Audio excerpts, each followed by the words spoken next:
नमस्कार साथियों, मैं आपका साथी दिनेश बोरा। राजस्थान के अंदर बीजेपी के अंदर एक बड़ा घमासान मच गया है। खास तौर से आप देखिए मारवाड़ के इलाके के अंदर। अब देखिए विधानसभा चुनाव से पहले मुख्यमंत्री के तगड़े दावेदार केंद्रीय मंत्री गजेंद्र सिंह शेखावत, जो कि देश के प्रधानमंत्री नरेंद्र मोदी और अमित शाह के खास बताए जाते हैं और विधानसभा चुनाव के दौरान पूरा कैंपेन है वो केंद्रीय मंत्री गजेंद्र सिंह शेखावत ने संभाला था। और जब मुख्यमंत्री बनने की बारी आई थी तो उनका नाम है वो बड़ा तेजी से चल रहा था। हालांकि मुख्यमंत्री उस वक्त भजनलाल बने थे, लेकिन अब जिस तरीके से वसुंधरा राजे के बेहद करीबी बाबू सिंह राठौर, जो कि सेठगढ़ से विधायक है, वर्तमान के अंदर कई बार विधायक रहे हैं, उन्होंने केंद्रीय मंत्री गजेंद्र सिंह शेखावत के खिलाफ एक खुली बगावत कर दी है, एक बड़ा मोर्चा खोल दिया है। दरअसल क्या है पूरा मामला, पहले मैं आपको मामला बताता हूं और उसके बाद बताऊंगा कि कैसे पिछले कई सालों से दोनों के बीच में लगातार राजनीतिक अनबन है वो चल रही है।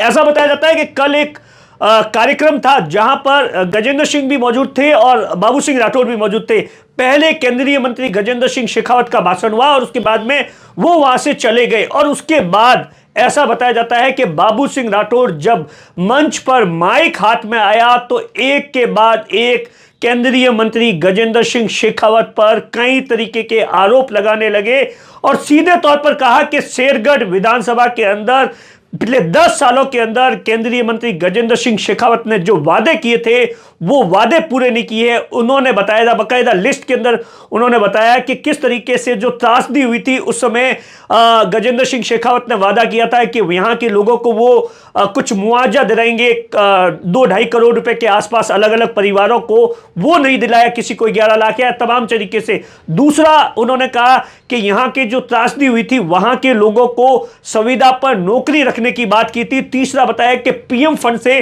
कुछ अतिरिक्त फंड दिलाने वाले थे। इतना ही नहीं, इसके अलावा भी एक बहुत बड़ा गंभीर आरोप और भी लगाया। कहा कि शेरगढ़ के अंदर कई यहां पर सैनिकों की धरती है, कई परिवार शहीद हुए, यहां पर स्कूल, केंद्रीय विद्यालय खुलना चाहिए था, अस्पताल खुलना चाहिए था, उसको लेकर भी जो गजेंद्र सिंह शेखावत ने जो वादा किया था वो पूरा नहीं किया है। अब समय आ गया है कि हमें संघर्ष करना पड़ेगा। अब सोचिए, लोकसभा का चुनाव है, वर्तमान के अंदर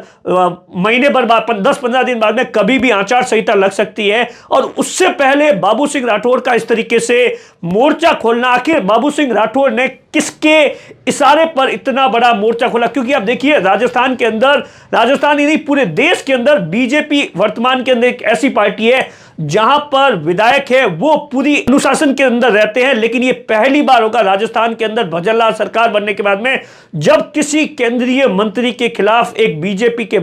जो विधायक है उन्होंने इस तरीके से बगावत कर दी है और सीधे तौर पर कहा, वहां के लोगों को जो सभा के अंदर थे उनको कहा कि अब हमें संघर्ष करने की जरूरत है, आने वाले जो लोकसभा चुनाव है उसके लिए सड़कों पर उतरने की जरूरत है, नहीं तो ये जो मीठी मीठी बातें करते हैं, काम कुछ करते नहीं है, ये लोग फिर से चुनकर आ जाएंगे। आप सोचिए, वर्तमान के अंदर ऐसा कहा जा रहा है कि 29 के आसपास बीजेपी है केंद्रीय चुनाव समिति की पहली मीटिंग होने वाली है जहां पर लोकसभा चुनाव को लेकर पहली लिस्ट आने वाली है और कहा यह जा रहा है कि राजस्थान के अंदर 2 या 3 मंत्रियों का नाम है, जो टिकट है उनका पक्का है, उसमें गजेंद्र सिंह का भी नाम पक्का है। वहां पर आप देखिए उससे पहले इस तरीके से बयान देना, इस तरीके से बगावत करना, आखिर आप देखिए बीजेपी के लिए यकीन मानिए ये कतई अच्छी तस्वीर नहीं है। और उसके बाद में जब से ये भाषण है सोशल ट्विटर पर जो वायरल हुआ है और उसके बाद लगातार गजेंद्र सिंह शेखावत पर तमाम जो आरोप है वो लग रहे हैं। और आप देखिए,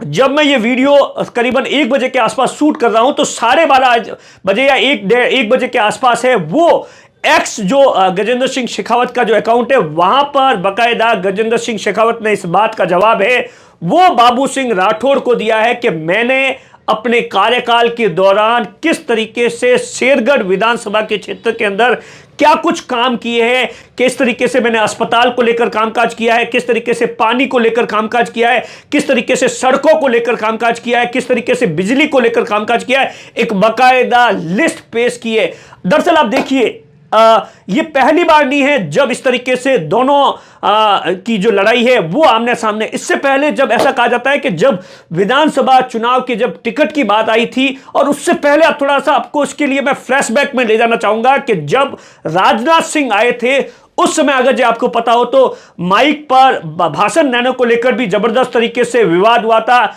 जो बाबू सिंह राठौड़ है उनसे माइक छीन लिया गया था, लेकिन फिर भी बाबू सिंह राठौड़ ने वहां पर भाषण दिया था और राजनाथ सिंह से मांग की थी। तो उस समय से लगातार आप देखिए दोनों की, और उससे पहले भी कई सालों से लगातार अनबन है वो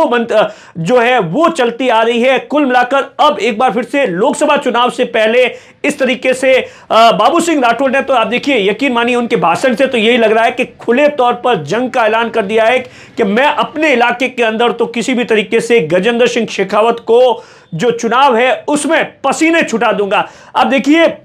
जो गजेंद्र सिंह शेखावत है वो 2014 के अंदर पहली बार सांसद बने थे जोधपुर के, और उस समय आप देखिए मोदी सरकार के अंदर पहली बार चुनने के बाद में भी वो केंद्रीय राज्य मंत्री थे, और उसके बाद में अभी पिछले 5 सालों के अंदर आप देखिए उनका कद है वो बहुत बढ़ गया है। और जब वसुंधरा राजे की राजस्थान के अंदर सरकार थी तो ऐसा कहा जाता है कि उस समय 17 के आसपास 2017 में बाकायदा गजेंद्र सिंह शेखावत को प्रदेश अध्यक्ष बनाने के लिए अमित शाह ने पूरा वीटो यूज किया था। हालांकि इस समय अमित शाह की इतनी चल नहीं पाई थी, और उसके बाद जब वसुंधरा राजे की सरकार चली गई तो उसके बाद में ऐसा माना जाता है कि पूरी तरीके से गजेंद्र सिंह शेखावत को राजस्थान के अंदर फ्री हैंड दे दिया गया था। अभी आप देखिए पिछले एक साल भर से विधानसभा चुनाव से पहले तमाम बीजेपी ने यात्रा लगाई, जितने भी कैंपेन थे उसमें गजेंद्र सिंह शेखावत सबसे आगे थे। लेकिन अब जिस तरीके से लोकसभा चुनाव से पहले आप देखिए बीजेपी की जो लड़ाई है जोधपुर के अंदर, मारवाड़ के अंदर जो लड़ाई है वो एक बार फिर से